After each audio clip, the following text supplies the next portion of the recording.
Hello hi, कैसे हैं आप सब? ठीक है। क्लासेस बहुत लेट हो रही है इसके लिए सॉरी, क्योंकि शादी चल रही है और शादी की चल रही है तो मैं रिकॉर्डिंग नहीं कर पा रहा हूँ। ठीक है। चलिए, आज हमको देखना है रिप्रोडक्टिव हेल्थ। ये हमारा थर्ड चैप्टर है। ठीक है। इसके बारे में देखते हैं, बहुत ईजी है, आसानी से इसमें कर सकते हैं। ठीक। तो रिप्रोडक्टिव हेल्थ बेसिकली क्या हो जाता है? रिप्रोडक्शन से रिलेटेड जितने भी स्वास्थ्य संबंधी समस्या है उनके बारे में जागरूकता फैलाना। ठीक है। लोगों को सेक्स एजुकेशन देना और भी बहुत सारी चीजें हम इस चैप्टर में देखेंगे। ठीक है जी। तो सबसे पहले हम देख लेते हैं रिप्रोडक्टिव हेल्थ। रिप्रोडक्टिव हेल्थ के बारे में वर्ल्ड हेल्थ ऑर्गेनाइजेशन क्या कहता है? ठीक है जी। वर्ल्ड हेल्थ ऑर्गेनाइजेशन क्या कहता है? ठीक है जी। तो वर्ल्ड हेल्थ ऑर्गेनाइजेशन क्या कहता है कि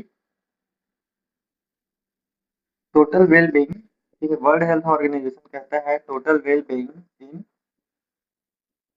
all expect of reproductive health. ठीक है जी। इसके बारे में इसकी ऐसा एक स्लोगन या एक ऐसा एक स्लोगन कौन देता है जी? वर्ल्ड हेल्थ ऑर्गेनाइजेशन देता है। इसका क्या मतलब है कि रिप्रोडक्टिव हेल्थ के लिए, रिप्रोडक्टिव हेल्थ का सभी सभी रिप्रोडक्टिव हेल्थ जो है, रिप्रोडक्टिव हेल्थ जो है उसका सभी क्या बोलेंगे जी, सभी एक्सपेक्ट में। ठीक है जी। रिप्रोडक्टिव हेल्थ का सभी एक्सपेक्ट में एकदम स्वस्थ स्वस्थ रहना चाहिए। ठीक है जी। तो रिप्रोडक्टिव हेल्थ जो है वो सभी मायनों में सही तरीके से सेफ रहना चाहिए, सुरक्षित रहना चाहिए। यही वर्ल्ड हेल्थ ऑर्गेनाइजेशन हमको कहता है। ठीक है जी। अब इसके बाद क्या आ जाता है? वर्ल्ड हेल्थ ऑर्गेनाइजेशन के द्वारा क्या एक इसमें एक योजना निकाला गया था जिसका क्या नाम था? Reproductive RCH. आरसीएच मतलब क्या हो जाएगा? Reproductive and the child health. ठीक है। रिप्रोडक्टिव एंड चाइल्ड हेल्थ करके एक स्लोगन या एक योजना का निर्माण किया गया था जिसमें रिप्रोडक्शन से रिलेटेड और चाइल्ड के हेल्थ से रिलेटेड स्वास्थ्य सुविधाओं को ध्यान में रखा गया था। ठीक है जी। अब इसमें और आगे बढ़ता है तो क्या हो जाएगा? इसके अंतर्गत विभिन्न प्रकार की जो उस समय समस्याएं थी। ठीक है जी। उस समय जो समस्याएं थी उसके बारे में हमको देखना था। ठीक है। ये कब दिया गया था? 1951 में दिया गया था। 1951 में यह दिया गया था। ठीक है जी। 1991 में यह दिया गया था। अब उस समय बहुत सारी प्रकार की रिप्रोडक्शन से संबंधित समस्याएं थी, सेक्स रिलेटेड डिसीज थी, सेक्सुअल ट्रांसमिटेड डिसीज से इसके बारे में जागरूकता नहीं था। ठीक है। तो इन सारे चीजों के बारे में जागरूकता फैलाने के लिए ही ये रिप्रोडक्टिव एंड चाइल्ड हेल्थ करके एक योजना का निर्माण किया गया था। ठीक है। अब इस योजना के निर्माण में बहुत सारी चीजों को शामिल किया गया था या बहुत सारे पॉइंट्स इसमें दिए गए थे। ठीक है। अब पुराने समय में क्या हो जाएगा? सबसे ज्यादा जरूरी था आज बर्थ को कंट्रोल करना या जनसंख्या का नियंत्रण करना। ठीक है। क्यों जरूरी था? क्योंकि जनसंख्या बहुत ज्यादा बढ़ती जा रही थी, उसमें किसी भी प्रकार का कोई कंट्रोल नहीं था। ठीक है। एक जो परिवार है उसमें लगभग 5 से लेकर 10 मतलब 5 से लेकर 10 बेबीज वहां पे होते थे। ठीक है। अब ऐसे में उनका वित्तीय भार बढ़ता था। ठीक है। उनकी सुरक्षा का दायित्व वहां पे आ जाता था। उनके लिए खर्चा बहुत ज्यादा करना होता था। लड़की है तो शादियां शादियां करने के दहेज देना है, ये सारी प्रकार की बहुत सारी प्रकार की समस्याएं वहां पे आती थी। उनके फूड से रिलेटेड, ठीक है, डिसीज से रिलेटेड बहुत सारे प्रकार की समस्या आती थी। तो सबसे पहला लाया गया फैमिली प्लानिंग। सबसे पहले क्या करना पड़ेगा? फैमिली प्लानिंग की हमारे घर में या एक परिवार में कितने बच्चे होने चाहिए या एक माता पिता को कितने बच्चे करना चाहिए। अब वो भी उनकी क्षमता के अनुसार है कि उनके फैमिली बैकग्राउंड कैसे है, ये सारी चीजें हैं। ठीक है। अब इसके लिए क्या करना पड़ेगा? फैमिली प्लानिंग की योजना मतलब परिवार नियोजन की योजना को सफल रूप से संचालित करने के लिए क्या करना पड़ेगा हमको? सूचनाओं का प्रसारण करना पड़ेगा। ठीक है। जैसे अभी क्या चल रहा है, हम तो हमारे तो ऐसा करके चल रहे हैं ना, उस समय भी कुछ ना कुछ चलता रहा होगा। फैमिली प्लानिंग के लिए तो रेडियो के माध्यम से जनसंपर्क तक अपनी आवाज पहुंचाना। ठीक है। सूचना के माध्यम से ग्राम पंचायतों द्वारा मुनियादी करवा दिया जाता था समय समय पे। ठीक है।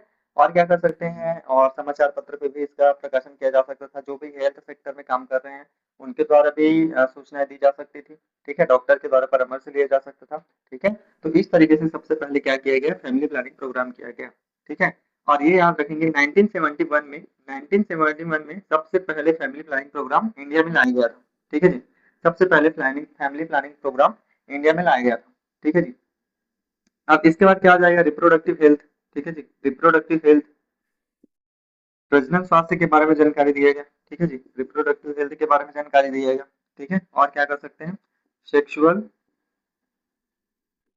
Transmitted disease. ठीक है जी। सेक्सुअल ट्रांसमिटेड डिसीज के बारे में। ठीक है जी। सेक्सुअल ट्रांसमिटेड डिसीज के बारे में अवेयर करना मतलब ऐसे जो डिसीज है जो सेक्सुअल कॉन्टेक्ट से होती है, इसके बारे में लोगों को जागरूकता कराना, ये सबसे मेन उद्देश्य था। ठीक है जी। ये सेक्सुअल ट्रांसमिटेड डिसीज जैसे क्या हो जाएगा? एड्स हो जाएगा। एड्स के बारे में जानकारी देना, एचआईवी के बारे में जानकारी देना, ये सारी चीजें यहाँ पे आ जाती थी।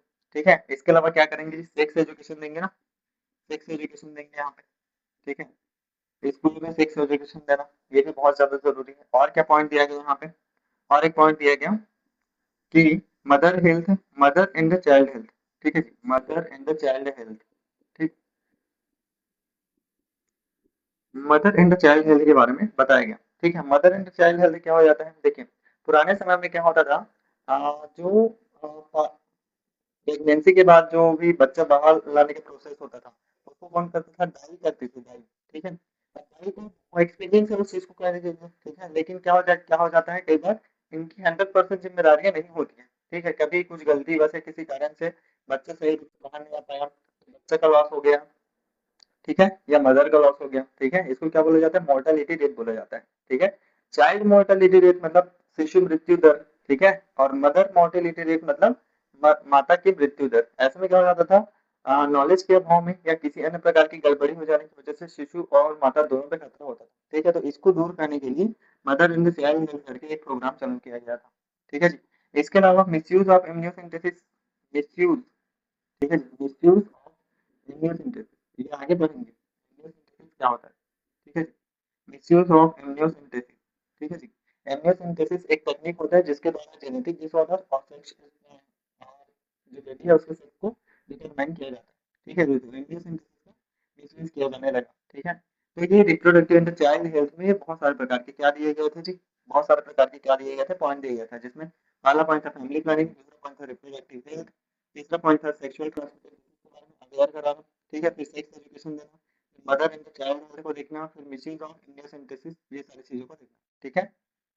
इसके द्वारा इसके द्वारा नॉन हार्मोनल, ठीक है जी, non hormonal in the non steroidal pills, ठीक है जी, नॉन स्टेरॉयडल पिल्स का विकास किया गया, ठीक है। पिल्स क्या हो जाती है, दवाइयां होती जो रिप्रोडक्टिव हेल्थ को संयोजित करके रखती है, ठीक है जी। तो ये non hormonal and non steroidal pills का निर्माण किया गया, किसके द्वारा निर्माण किया गया, CDRI, तो ये CDRI लखनऊ, लखनऊ के द्वारा यह निर्माण किया गया। और ये पिल्स का क्या नाम था, सहेली, याद रखेंगे, पहली पिल्स का नाम था, यही यहाँ से ये क्वेश्चन पूछा जा सकता है, ठीक है। CDRI का फुल फॉर्म क्या होता है, ये भी पूछा जा सकता है, central drug research institute Lucknow में, ठीक है। तो ये क्वेश्चन यहाँ से पूछा जा सकता है।